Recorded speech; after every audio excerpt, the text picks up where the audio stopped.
혼합물의 분리, 물질의 특성을 이용해서 혼합물을 각 성분 물질로 나누는 것을 혼합물의 분리라고 합니다. 여기에 이용되는 물질의 특성에는 밀도, 용해도, 끓는 점, 어는 점, 녹는 점, 용매에 대한 이동 속도 차이 등이 있는데요. 현재 교과서에서는 학교마다 용매의 이동 속도 차이에 대한 내용이 빠지기도 합니다. 끓는 점차를 이용한 분리, 증류, 액체 상태 혼합물을 가열해서 끓어나오는 기체를 냉각시켜서 순수한 액체를 얻는 방법을 증류라고 합니다. 증류. 액체를 얻는 거예요. 증류는 끓는 점이 낮은 물질이 먼저 나온 다음 끓어나온 기체는 냉각되어 찬물 속에 시험관에 모입니다. 끓임 쪽은요, 갑자기 끓어 넘치는 것을 방지해 주는 거예요. 기포가 뽀글뽀글 생겼을 때 끓임 쪽이 따까닥 움직이면서 기포를 깨버립니다. 그래서 갑자기 끓어 넘친 것을 방지해 주고요. 얘를 가열하면요, 액체에서 기체가 됩니다. 끓는 점이 낮은 게 먼저. 그러면 얘가 다시 냉각장치 쪽에서 찬물을 만나면 다시 액체로 모이게 돼요. 이게 증류입니다. 바닷물에서 식수를 얻는 방법인데요. 바닷물을 떠놓고요, 여기다가 비닐을 씌워둡니다.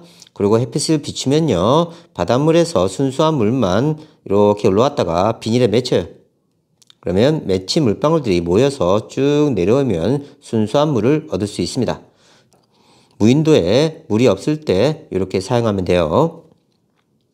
전통 소주 만들기 역시 끓는 점을 이용한 겁니다. 소주 꼬리에 탁한 술을 넣고 가열하면 끓는 점이 낮은 에탄올이 먼저 끓어나와서 찬물에 냉각되고 맑은 소주를 얻을 수 있습니다.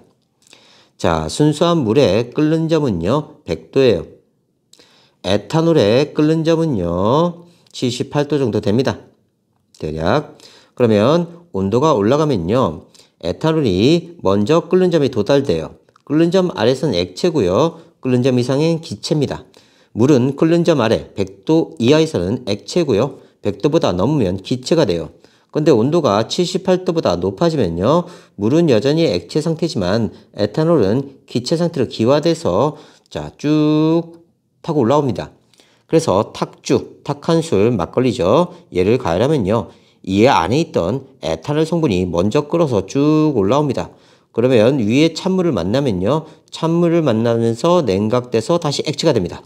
이 액체가 쭉 고리를 타고 내려오면서 모이면 이게 소주가 되는 거예요. 순수한 에탄올만 뽑아내는 방법입니다. 물과 에탄올의 분리. 끓는 점이 낮은 에탄올이 78도, 끓는 점이 높은 물 100도 순으로 증류가 일어납니다.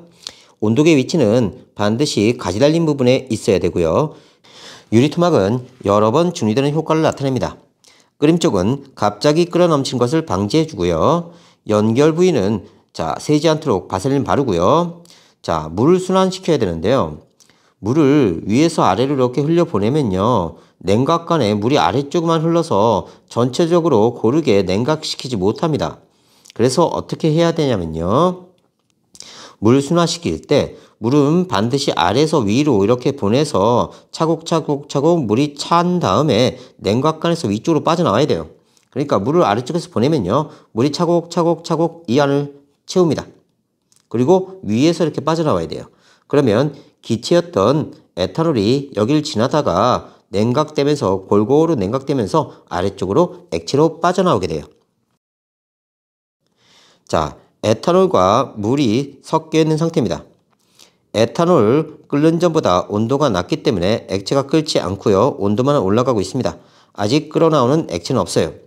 근데 78도보다 조금 더 높은 온도에서 끓기 시작합니다. 왜냐하면 이 상태는 아직 에탄올과 물이 섞여 있는 혼합물이에요. 혼합물의 끓는 점은 어떻게 된다고요? 높아진다고요. 그래서 78도보다는 조금 더 높은 온도에서 끓기 시작합니다. 에탄올의 끓는 점 78도보다 약간 높은 온도에서 끓기 시작하면서 이때 에탄올이 끓어나오게 됩니다. 완벽한 수평은 아니고요, 혼합물이기 때문에. 다음 C에서 D 구간 보면요, 이제 에탄올이 다 끓어나오고 여분의 에탄올이 끓어나오고 있어요. 물이 존재하는 구간으로 물의 온도가 점점점 올라갑니다.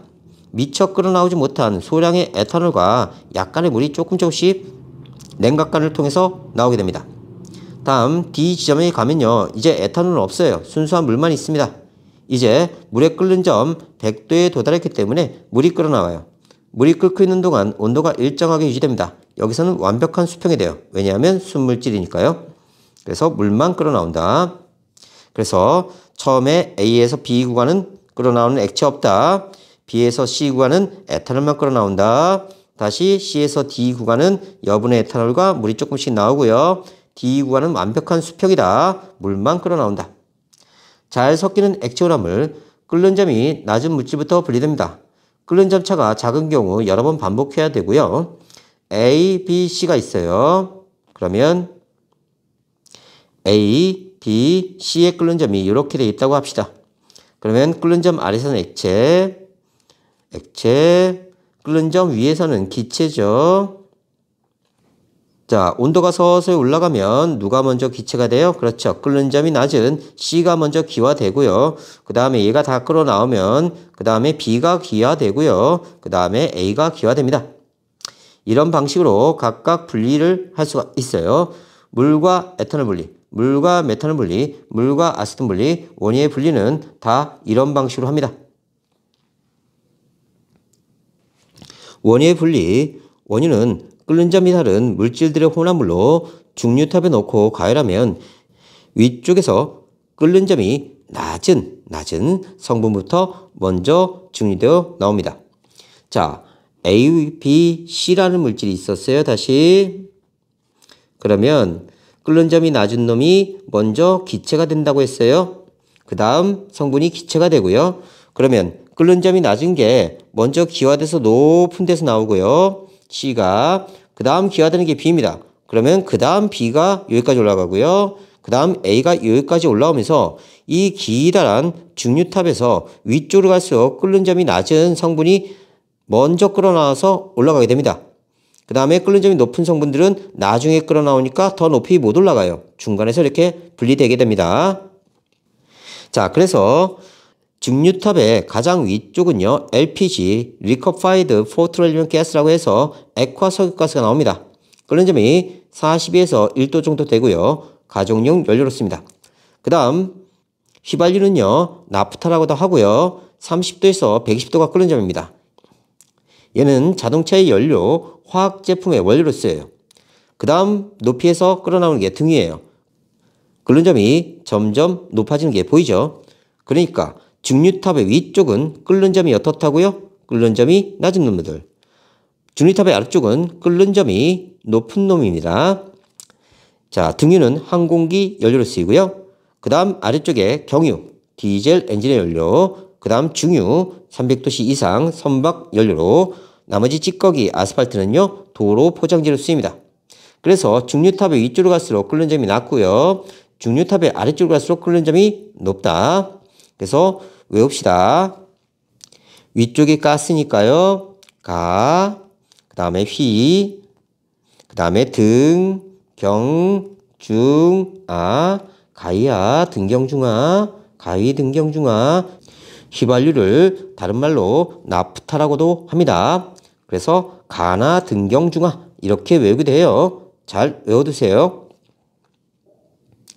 그래서 위쪽으로부터 끓는 점이 낮은 순서대로 자, 액화 석유가스, LPG, 휘발유, 나프타, 등유, 경유, 중유.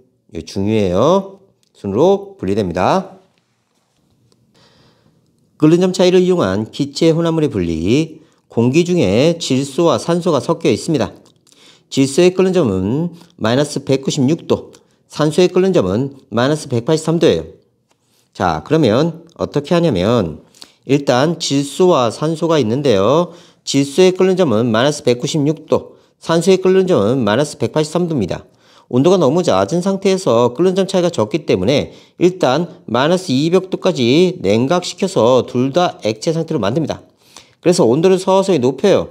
온도를 높이면 질소가 먼저 기체가 됩니다.